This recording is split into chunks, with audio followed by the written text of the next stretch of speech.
ఇండ్ల గృహ వినియోగదారులకు కూడా 2018 డిసెంబర్ లోపల 500 యూనిట్లు వాడే వినియోగదారులకు, అదేవిధంగా 200 యూనిట్లు వాడే వాళ్లకు 31 డిసెంబర్ 2019 లోపల మీటర్లు బిగిస్తామని నరేంద్ర మోడీ గారితో ఒప్పందం చేసుకున్న మాట వాస్తవము.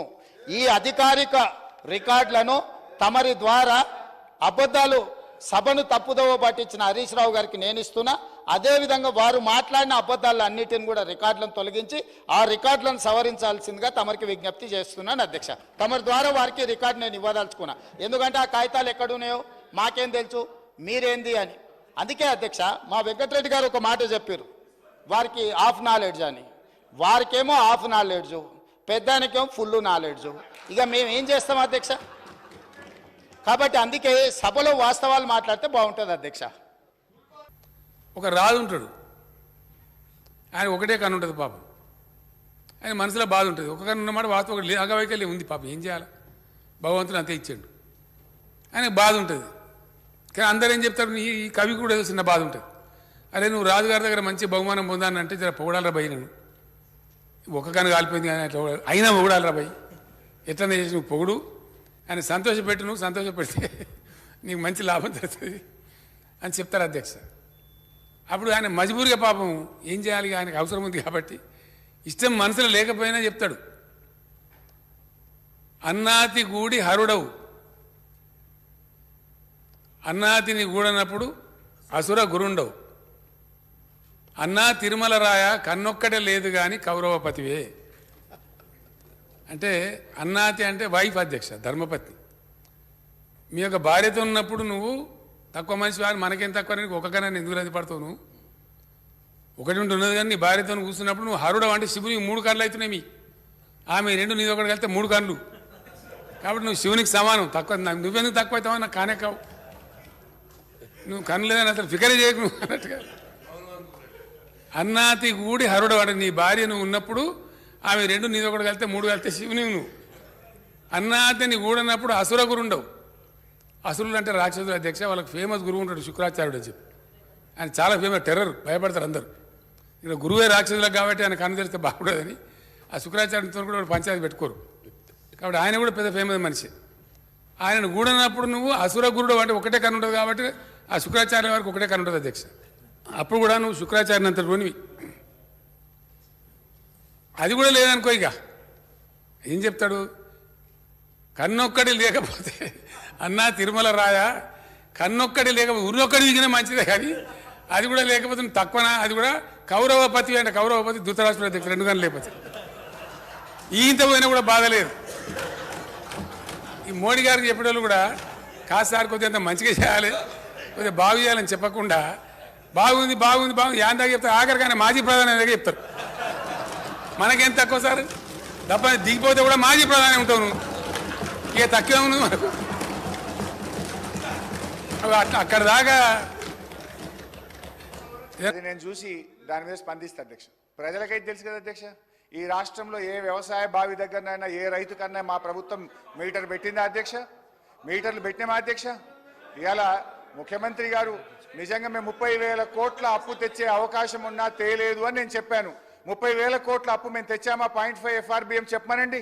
We have not taken any single rupee on electricity reforms. ఇదే విషయం నేను చెప్పినా, దానికి నేను కట్టుబడి ఉన్నా. ఆ పేపర్ పంపండి, చదివి రేపు నేను సభలో డీటెయిల్గా దానికి సమాధానం చెప్తాను అధ్యక్ష. అధ్యక్ష, ముఖ్యంగా బీసీల విషయంలో ఈ ప్రభుత్వం ఆనాడు కామారెడ్డి డిక్లరేషన్లో 1,00,000 కోట్ల రూపాయలు బీసీలకు ఖర్చు పెట్టాం 5 ఏళ్లలో అని చెప్పారు. అంటే 1,00,000 కోట్లు అంటే సంవత్సరానికి 20,000 కోట్లు బడ్జెట్లో పెట్టాలి. కానీ గౌరవనీయులు ఆర్థిక శాఖ మంత్రి గారు ఈ బడ్జెట్లో కేవలం 9,000 కోట్లు మాత్రమే పెట్టారు. అది ఎట్లా ఖర్చు పెట్టారు, మరి ఆ 1,00,000 కోట్లు ఎట్లా నింపుతారో కూడా వారు చెప్పాలి అధ్యక్ష. అధ్యక్ష, ముఖ్యంగా చేనేత కార్మికులు, నేను పేదల గురించి, బీసీల గురించి మాట్లాడుతున్నా, దళితుల గురించి, మైనార్టీల గురించి. అధ్యక్ష, మీరు అధికారంలోకి వచ్చిన తర్వాత చేనేత కార్మికుల నోటికాడ బుక్ ఎత్తగొట్టారు. 14 మంది చేనేత కార్మికులు ఆత్మహత్య చేసుకున్నారు. దయచేసి రివ్యూ చేయండి, చేనేత కార్మికులకు ఆర్డర్లు ఇవ్వండి, వాళ్ళ బకాయిలు ఇవ్వండి, వాళ్ళ ఆత్మహత్యల్ని నివారించాలని మీ ద్వారా ప్రభుత్వాన్ని నేను కోరుతా ఉన్నాను. ఎందుకంటే వాళ్ళు రోడ్లెక్కి ధర్నాలు చేస్తున్నారు, బంద్ కాలిస్తున్నారు. తొందరగా నిర్ణయం తీసుకోండి అధ్యక్ష. అధ్యక్ష ఎంబీసీ కులాలకు ప్రత్యేక మంత్రిత్వ శాఖ పెట్టామన్నారు, ఆ ఊస రాలేదు. మైనార్టీల కోసం हमारे मुसलमान भाइयों के लिए बहनों के लिए ये लोग वादा करे 4000 करोड़ बजट में रखते बोल के बोले, लेकिन सिर्फ 3000 करोड़ रुपए रखे हैं। ये सरकार बड़े भाई के रास्ते में छोटे भाई चल रहा साहब। वहां बड़े भाई के पास या कोई एमपी मुसलमान नहीं है, कोई मिनिस्टर मुसलमान नहीं है, या अपने राज्य में भी ये बड़े भाई के गवर्नमेंट में एक मुसलमान के एमएलए नहीं है, एक मुसलमान के एमएलसी नहीं है। ये हुकूमत में कम से कम मुसलमानों को मिनिस्टर भी नहीं दिया है। ये मैं पूछना चाहता हूं, उन लोगों के वोटों से आप हुकूमत बनाना चाहते, लेकिन माइनॉरिटीज को हुकूमत में जगह न क्यों नहीं मिलता बोल के मैं ये सरकार से पूछना चाहता हूं। इमाम मौजम साहब लोगों को 10,000 रुपए देते बोले, अभी तक वो भी अमल नहीं हुआ।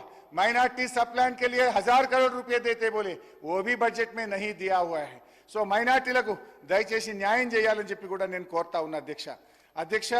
ఇకపోతే ఈరోజు నేను అన్ని పేజీలు తిప్పేస్తున్నా సార్, మీరు టైం ఇస్తలేరని వదిలేస్తున్నా చాలా విషయాలు అధ్యక్ష. ఇక నిరుద్యోగుల విషయంలో నేను ఒకటే కోరుతా ఉన్నా అధ్యక్ష, బడ్జెట్లో 2 లక్షల ఉద్యోగాలు కదా, ఇప్పుడు ఏడాదిలోగా 2 లక్షల మందికి ఉద్యోగాలు ఇస్తామన్నారు. దానికి అనుగుణంగా ఏమైనా బడ్జెట్లో నిధులు పెట్టారా అని చూశాను, కానీ కొత్త ఉద్యోగాలకు బడ్జెట్లో ఎటువంటి కేటాయింపులు లేవు. ఉద్యోగులకు పెండింగ్లో ఉన్న 5 డిఏల గురించి కేటాయింపులు లేవు. ఉద్యోగుల కొత్త పీఆర్సీకి అనుగుణంగా కేటాయింపులు లేవు. ఇటు నిరుద్యోగులకు అటు ఉద్యోగులకు అన్యాయం చేస్తా ఉన్నారు. నేను గౌరవనీయ ముఖ్యమంత్రి గారిని, సభానాయకుడిని కోరుతా ఉన్నా, ఆ రోజు మీరు ఇచ్చిన హామీలే గ్రూప్ 2 గ్రూప్ 3కి పోస్టులు పెంచుతామన్నారు, పెంచండి. మీరు మాట్లాడితే లీగల్ సమస్య వస్తుంది అంటున్నారు. గతంలో ఇదే సభలో వైఎస్ రాజశేఖర రెడ్డి గారి ప్రభుత్వంలో పోస్టులు పెంచారు, సమస్య రాలేదు. విభజించబడ్డ ఆంధ్రప్రదేశ్లో జగన్మోహన్ రెడ్డి గారు గ్రూప్ 2లో పోస్టులు పెంచారు, లీగల్ సమస్య రాలేదు. మీరిచ్చిన హామీ మీరు నిలబెట్టుకోండి. బట్టి గారు ఇక్కడ నిలబడి గ్రూప్ 1కు 1:100కు అవకాశం ఇవ్వాలని గౌరవనీయులు బట్టి గారు ఈ సభలో అడిగారు, కానీ అక్కడ కూర్చోగానే మారిపోయినట్టు కనబడతా ఉంది. దానికి కూడా లీగల్ సమస్య రాదు.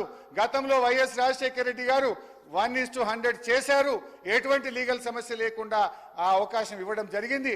బేసిజాలకు పోకుండా దయచేసి నిరుద్యోగులకు ఇచ్చిన మాటను నిలుపుకొని అమలు చేయాలని చెప్పి నేను మీ ద్వారా వారిని కోరుతున్నా. నిరుద్యోగులకు 4000 భృతి పోయినసారి అడిగితే బట్టి గారు ఇదే సభలో మేము అటువంటి హామీ ఇవ్వలేదని అన్నారు. దయచేసి చూసుకొని ఆ నిరుద్యోగులకు భృతి ఎప్పటి నుంచి ఇస్తారో, మీరు బడ్జెట్లో కేటాయింపులు లేవు, దాని గురించి కూడా చెప్పాలని కోరుతున్నా. హైదరాబాద్లో అభివృద్ధి జరగలేదన్నారు, చెప్తే దానికి ఒక 10 పేజీలు ఉన్నది, కానీ టైం లేదు. మళ్ళీ నెక్స్ట్ మేము లాస్ట్లో దాంట్లో మాట్లాడతాం. కానీ హైదరాబాద్లో మేము చేసిన అభివృద్ధి వల్లనే హైదరాబాద్ ప్రజలు నిండుగా మమ్మల్ని అన్ని రకాలుగా ఆశీర్వదించిన విషయాన్ని గుర్తుపెట్టుకోండి అధ్యక్ష. ఎందుకు చంద్రబాబు నాయుడు చెప్పలేదా? మొన్న ముఖ్యమంత్రిగా ప్రమాణ స్వీకారం చేసి ఎన్టీఆర్ ట్రస్ట్ భవన్లో మాట్లాడుతూ నేను అభివృద్ధి చేసిన, నా తర్వాత వచ్చిన కేసీఆర్ గారి ప్రభుత్వం హైదరాబాద్ను బాగా అభివృద్ధి చేసిందని చంద్రబాబు నాయుడు వీరి గురువు అన్నదేమో సహచరుడు, వీరి సహచరుడు కూడా చెప్పింది కదా అధ్యక్ష.